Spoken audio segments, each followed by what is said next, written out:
Alors, une petite actu concernant Ferrari qui espère profiter des expériences de Sainz dès cette saison, un pilote qui a beaucoup progressé ces dernières années. Au sein de la Scuderia, c'est un duo relativement jeune mais expérimenté qui sera chargé de reconduire les rouges vers les sommets.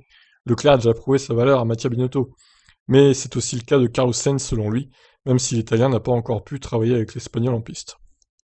Binotto admet avoir été impressionné par les progrès de Sainz ces dernières années, en particulier sur son rythme en qualif.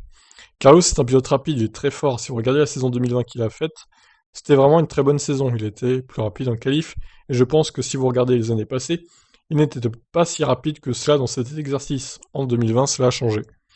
On savait déjà qu'il était très fort le dimanche. Je pense qu'il fait partie de ces pilotes qui terminent les courses très souvent. Il améliore sa position par rapport au qualif. C'est pas faux. Il est solide en course aussi, Sainz, hein. Donc il arrive chez Ferrari après plusieurs expériences déjà chez Toro Rosso, Renault et McLaren Binotto.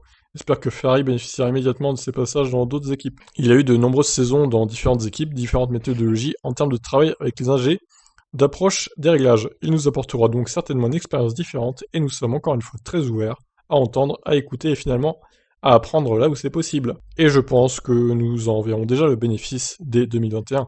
Je ne pense pas que nous devions attendre 2022, je suis presque sûr que nous tirerons profit de son arrivée chez Ferrari dès cette année. Bah, j'espère pour eux, hein. Et j'espère pour Ferrari aussi qu'ils auront une meilleure voiture qu'en 2020, car c'était vraiment la cata. Et on espère aussi que Sainz fera une meilleure saison que Vettel en 2020, parce que là aussi c'était une catastrophe totale. Bah écoutez, je vous laisse commenter ces déclarations de Binotto. Ciao ciao.